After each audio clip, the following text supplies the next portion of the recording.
天主教宗洪这个过身了后，想要来接新的教宗。原地讲会伫教宗的丧礼办煞15天至20天内举办秘密会议，投票选出新的教宗。外国媒体即马拢咧邀谢人较有机会。因为美国总统川普已经对外表示，伊和伊的夫人会同齐参加教宗的丧礼。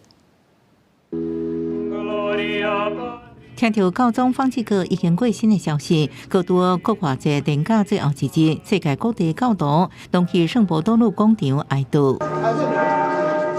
那梵蒂冈犹太教、基督教甲伊斯兰教三教圣地耶路撒冷，邀真侪人伫圣母教堂点灯蜡烛致意。加沙地区也感念教宗伫过身前一日，也个关心当地，佮呼吁以下赶紧停火。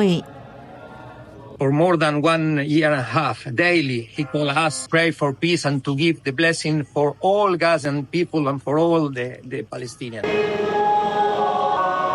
在伫国界悼念教宗方济各的时阵，梵蒂冈也要启动系列包含瞻仰维雄、弥撒甲安葬这代志。佮伫葬礼结束了后的2到3礼拜内，召开选举新教宗的秘密会议。根据定数，当日算票完成了后，那新教宗已经出来，梵蒂冈宗座宫殿内底西斯丁教堂就会为宴堂对外放白烟。那放的是乌烟，就表示投票结果无共识，还佫继续投票。回顾历史，选出新教宗的时间，有时阵敢若需要几点钟，啊，毋过也过几啊年。根据美国新闻周刊的报道，目前新教宗的结盟人选户作风不实，捌甲方济各冲突过，72回上野立即初期主教爱多。甲作风伫进步甲保守之间的德中派，现今教廷国不轻的意大利籍红衣主教帕洛林，抑个67岁菲律宾人的红衣主教塔格莱，那伊当选会加做亚洲第一位教宗，